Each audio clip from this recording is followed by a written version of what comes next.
welcome back to the channel. Today I'm here to have a nature study talk with you mamas, where I'm going to talk about what we're utilizing. I'm going to take you through a lesson and what resources and things that keep us engaged. So if you'd like to see more, then let's get started. Hey you, did you hit that play button for the very first time? Well, welcome to the channel. I'm Tasha. This is Tasha Pivots, where we talk about all things mamahood and homeschool and how I'm pivoting through this journey. And I am so grateful that you are here with me today. This video is an extra special one because it's a collab video with my girl Kristie over on These Little Sprouts. You can check her out right here and down below in the description box. We decided to do this topic, and it's really cool because we're both doing Simple Studies by Crystal Wiley. We're both doing a science and nature study of some sort, but hers is different than mine. And so after this video, please go over there, check her out. But yes, so earlier this summer, I told you guys that I was going to be doing the Thornton Burgess, continuing with the journey of him and his stories through Simple Studies, Seashore Animals. And we are already well into the 6-week mark when this video goes up, and we are really enjoying it. I showed you guys some of the resources and things. I'll link it right here in the iCart that you can check out after this video. Excuse me, but I wanted to kind of take you really through it. Oftentimes when we hear nature study, we're thinking, okay, so we need to be living around nature. We've got to take our kids on nature walks every single day. And that is some of it, but it doesn't have to feel mundane. It doesn't have to feel so task-oriented. I want you to feel that this could be just part of the flow of your day. And I will share 2 different experiences. So last year we did the North American animals with Thornton Burgess through Simple Studies, and we made a point of at least once a week, or even on the weekend, so my husband could be a part of it, we would find a hike of some sort. We would find a trail, anything that would get us out in nature, and be able to really explore some of the trees and the animals that we were learning that live literally in our backyard. And it was really fun, really engaging. It got us outside, it got us our exercise, our vitamin D, all the things. And it worked out for us because we live in a suburb city. I always say that because where we live, it's not, to me, it's not a city coming from California, but it's a suburb city here in North Texas. And so with that, we're kind of have like some trails and things that we can go and do little nature walks on. And so those ones are always fun. And if you have that space, you have those in your backyard, please utilize them. It also is very helpful when you've got children who are high energy and they're done with the school day and they're still just kind of like, what else is next? What are we doing? And this is really easy and helpful to when you maybe have multiple or you have littles. This allows them to get outside and move their bodies and explore and take what they're learning outside. You can take your entire lesson outside. I've done vlogs of that where we've done our North American animals and I've read our story as we're on a trail. So there's so many ways that you can really make this fun and engaging. And it's really important for me because I will tell you, to some people, I'm a city girl because I do not like bugs.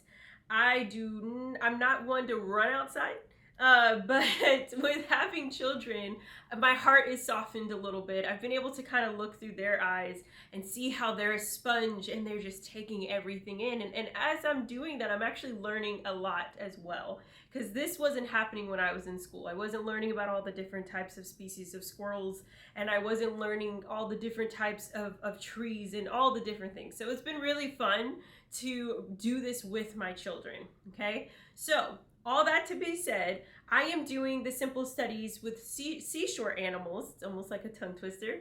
And this makes it a little bit more challenging being North Texas because we don't have any sea around us, or sea life, if you will. The closest thing is a PetSmart with some goldfish, or there is some aquariums that we are definitely have on our schedule for each quarter to visit.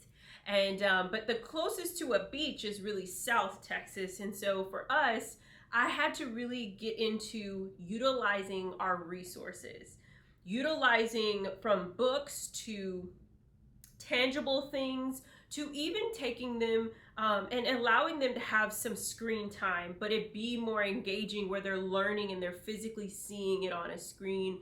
And then again, we'll do a physical field trip, so as we can see them up close and personal. So that has been really great. And I want to encourage you, mama, that if you are living in a suburb city and your child loves the sea life and wants to be engaged in all that, you can still make it work. Or if you're doing North American animals and you don't live by a bunch of trails, and maybe you can plan one for twice throughout the entire year. Like, let that be your family trip, but then now they get to take the things they've learned and go see it physically. There's so many ways that you can make this engaging, and you can still have something to look forward to, right? So I'm going to show you guys, I'm going to show you, just for those who are new to my channel, what everything looks like. So we're doing simple studies. Hi, Crystal Wiley. I'm a huge fan of hers and support her in all of her curriculums. They're affordable. They're easy to print, simple to, like when it says simple studies, it's simple studies, okay? So there's not you having to do a lot of print work. If anything, you can just fill your library and go to your local library, okay? So first things first, I'm just gonna show this to those that are newbies. Here is the curriculum for the seashore animals. It's an easy printout. It's 40-week lessons, living science handbook for K through 4th. It is a Charlotte Mason style of learning. We are eclectic homeschooling family, but we pull from all things.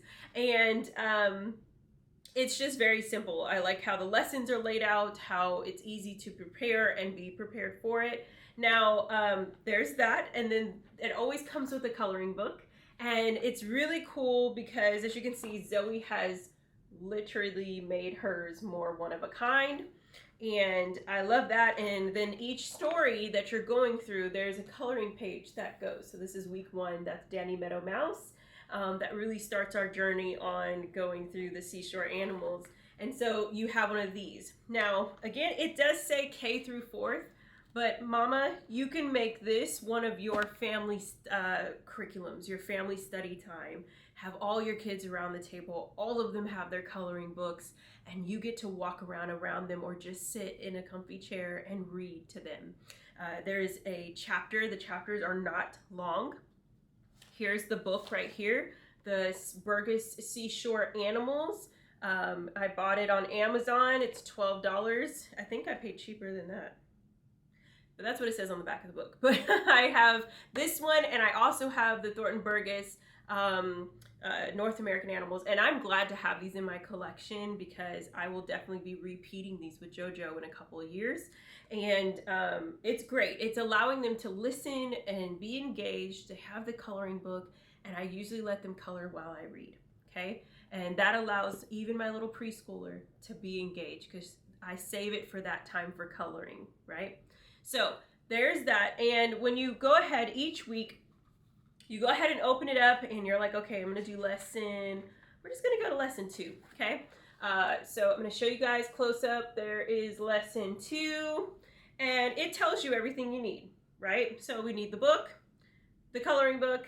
If you have a nature journal, I do for my children. I will show you that in just a second. Colored pencils, a field guide. I have one of those as well. And some picture books. Now the picture books are always recommended but not required. So don't stress yourself out. And that goes for all curriculums across the board. It's suggestive. It's not required, okay? All the reading material always just helps your child to have more things to grasp as they're studying that particular species, or you're in that particular geography lesson, whatever the case may be. Even with history, with my curriculum with Fervor, I give a wealthy amount of suggested reading, but it's not required to do the work, okay? And so I love this, but I love also like key resource books that actually show depictions of these animals, just like the field guide, but like maybe more whimsical for my younger children, okay? So I'm gonna show you guys the field guide real quick. I took the cover off. If you've been here with me a while, you know I don't like slip covers. I just wanna call all the publishing companies and say, stop, you're just wasting paper. I have the National Audubon Society Field Guide to North American Seashore Creatures.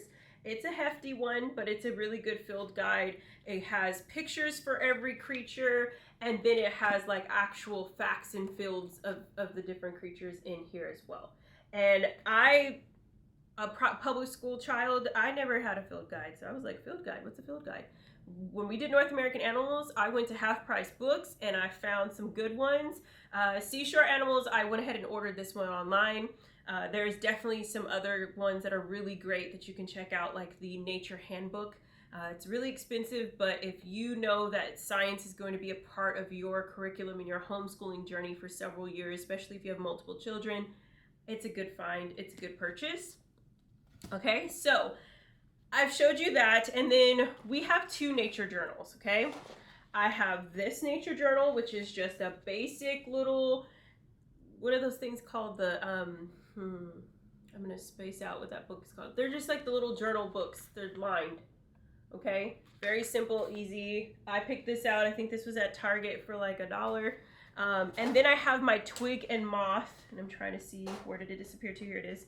I have a Twig and Moth nature journal. Now, those of you that are doing Simple Studies North American Animals, or you're doing meadow creatures, things that are like literally in your backyard, you're going outside, today is our nature walk, we're going to go walk and see everything. This is a great find, great purchase. You're supporting a small business, you're supporting an entrepreneurial mama, and if you don't know me, then you'll know now. I am all for all those things, okay? So I purchased this one, and I have an adventure log one too for your adventure children that love to go on little adventures and write all the things that are happening on their adventure. It's a good one. So nature journal, Twig and Moth, all the watercolor love that I could have in my life. I'm going to show you guys a quick insight. I shared this in my resources of doing this curriculum, but I'm going to show it here again. So this has the date, it has a picture, it talks about the weather, location, time, observations, and then if they have any questions. It already has everything you can possibly need. I just gotta block my face because it's gonna pick my face instead. Okay, so please check this out. All the things I'm showing you today down in the description below.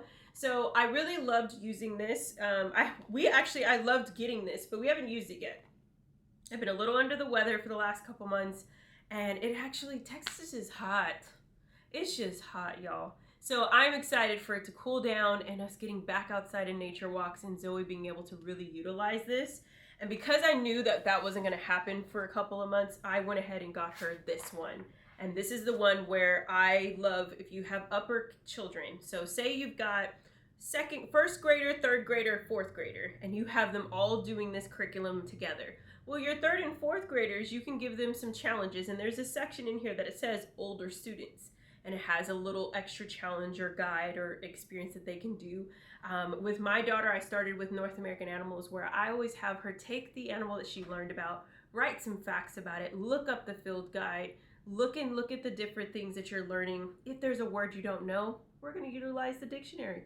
We're going to write that word down, and we're going to know what it is now.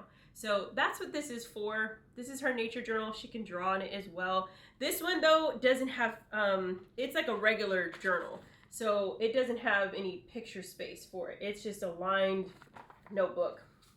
But there are some ones, I'll see if I can link them. I'll have to go back to my old videos, but I bought a pack of 7 of the kind. They're called primary journals, I think. They come in multicolors, or your primary multicolors. And there's a section for you to write a photo and for them to write. And so we utilized those last year. I have like 2 left for Josephine, and I just let Zoe go ahead and pick out a really fun one for this. So she'll have that. We have the field guide. We've got coloring book. So we said lesson 2. Now it's going to tell us we're getting acquainted. That is the chapter title. And let your student color the picture of the sanderlings on page 2 of their coloring book. So I'm going to go to that so you guys can see, since this is something we already completed.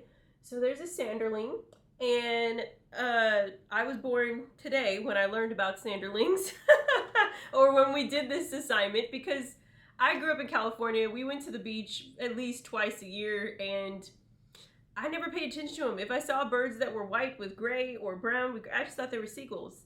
And so, you know, it's so interesting how like all these different species have names, they have different things that they do, different things they eat. And so we've been really exploring that way. So there's that, they're coloring, I'm reading the story. Now this seems very like normal curriculum style, right? Well, this is where I like to change it up. I love using resource books. I will spend money on them. And I love to do that because I'm going to utilize it the whole year, okay? And I'm going to use it the next year and the year after that. And one of those that is my favorite is Julia Rothman's Ocean Anatomy. I really love all of this, and I think even adults would sit and just like explore these because they're just that inviting with the facts and different things. This has been really, really helpful. Now, I don't think it's listed in our curriculum, but it's something that I personally purchased immediately because I was like, it's gonna have everything, and it does. Like the Sanderlings, at first I couldn't find them in my encyclopedias and different things, but I found it in here.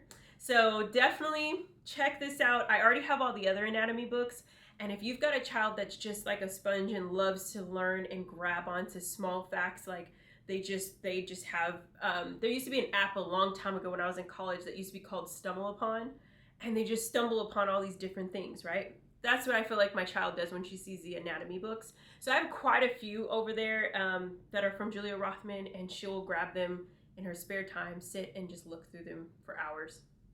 So a great purchase overall. Another thing I do, I love this company. As you can see, there's a common thread here of just supporting small businesses, and primarily they're always women because we're awesome. And I love this because they make these, she watercolors these beautiful cards, and some of them are upside down. Let me flip them. So we're learning about all these shells, right? We just did week 6 with hermit crabs, or week 5 with hermit crabs, and learning about all their different shells. And I have another pro tip is that I always print them on watercolor because it allows all of the different details to show up on the cards. These are super affordable, like $3, $4, and you're getting these one-of-a-kind, beautiful cards that are downloadable. Once you have it, you can print it as many times as you want, as long as you're using it for yourself and your kids. But my girls, we have a pack of seashells. We're gonna explore the seashells. Like, I love using physical things. I want our science and nature to feel livable, breathable, and tangible. Those are my 3 keys right there. Livable, breathable, and tangible, okay? Those are my tips when it comes to studying nature. Whether it is outside in your backyard or in a trail, or if it has to be at your living room table or on the or your dining table or the living room floor, have it be inviting and engaging for your child as they're learning about these creatures. Now, some of them might not look so pretty. Like hermit crabs actually look like spiders with a shell on them. And I don't like spiders, but you know what? I try to make it fun and engaging for my kids anyway. So we're gonna look at the different shells that they like to go into, and how do they scoot in there, and just make it fun. And I'm learning to have fun. Like I said, I am a city girl. I don't mind looking at it. I ain't touching it. So there's a difference, right? So I have these really cool things. Now, Michael's and me are friends. I love going to Michael's and going and exploring their nature section. They have like the little woodland animals. They've got trees if you're studying different types of trees, especially for my year in 100-acre wood families and my year of tales. There's so many different ones. If you're doing a unit study just on the evolution of a butterfly, they got the whole thing.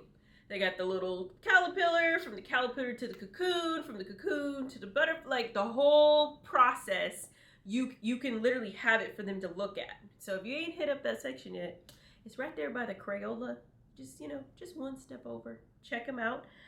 This is something that maybe use a coupon on, save up for. It can be a little pricey when you add up. But they have little bagged ones of these little different types, and I found seashore animals, y'all. So I'm gonna try to do a close-up, see if it'll, there we go. They're falling. But I've got octopus, I've got fish, I've got jellyfish, I've got turtles. And what did I tell you guys? We just did hermit crabs, right? Look at this guy. He makes you almost think he's cute. There you go.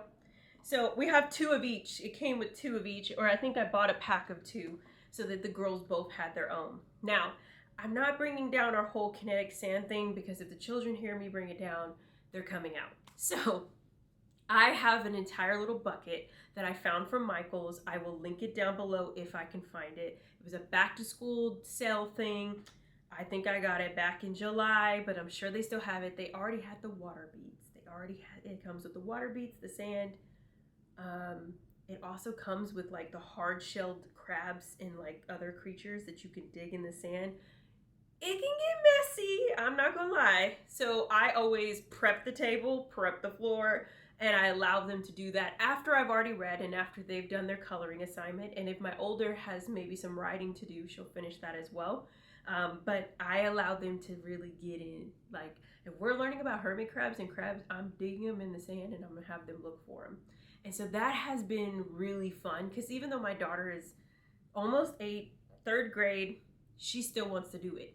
So you can get these really cool boxes, or if you can get a bigger bucket and just buy some kinetic sand, buy the creatures and have them in there, especially if you're doing this curriculum. It's been really fun. So I will link that down below. And so these are the things that I'm doing, guys. Like again, this is now tangible. And then all of these resource books makes it a visual, breathable thing, like they can see it. And then we're planning to at least, since we live where we live, that at least twice this year we're going on a field trip to an aquarium so that we can see some of these animals up front and close, right? And so I say you can do it. Nature studies are all about exploring and allowing your children to develop their own senses and understanding of what they're learning versus you trying to shape it or put it in a box for them. And I really love that because when I first was looking at science curriculums, it was like the big box companies where it's so like, well, let's do an atom and then let's get some baking soda and put it in a water bottle and let's, do the balloon thing. And I think those things are great too. But I'm loving this style of just like gently led for the child. They get to color, they get to hear about these animals in a different way. Like me and Thornton Burgess are best friends at this point. I just love the way he wrote these books. And I thank Crystal for putting it together and compacting this together so that it can be so rich for our children. All right, guys. And then I will suggest this. I didn't do this my first year because I went to art school and I remembered how expensive these things are, but they've gotten a little bit cheaper. It's been about 15 years. Prismacolor pencils are actually the best thing for your children instead of regular color pencils. Sorry, Crayola. Crayola is great if you already have them, but if you're doing these coloring books, these are really, really great. So like even if you took the coloring book and you printed it on mixed media paper. So this is an art tip, y'all. You take the coloring books and print it on multimedia paper and you use these, it just brings the picture more to life versus just printing on printer paper. But that's if you want to be bougie like me on some days. My girls is on regular printer paper, but I just wanted you to know that that is a little art tip, okay? But these were actually not expensive, and I was surprised because when my little college budget and this was required for art class, I was like, can we just use Crayola? Anyway, these are great, as well as the Prismacolor markers. Now that's where you really start investing, but that's if you've got some children that are really into croquis and drawing and all the art world. And so yeah, I hope you guys enjoyed this video. I hope that you saw this walkthrough as more inviting and exciting about teaching science and nature with your kids, that you can do it outside, you can have it inside. It's just about you utilizing what you have, and all you have is all you need. And so please check out my girl Kristie's video again. I'm so grateful for this collab. We had so much fun being able to share our different experiences. Again, everything I've talked about today will be linked down below in the description. If you enjoyed this video, give it a warm thumbs up. Leave me a comment or two if you have any questions or thoughts. And until next time, guys, thank you so much for being here and have a wonderful, wonderful day. I'll talk to you later. Bye.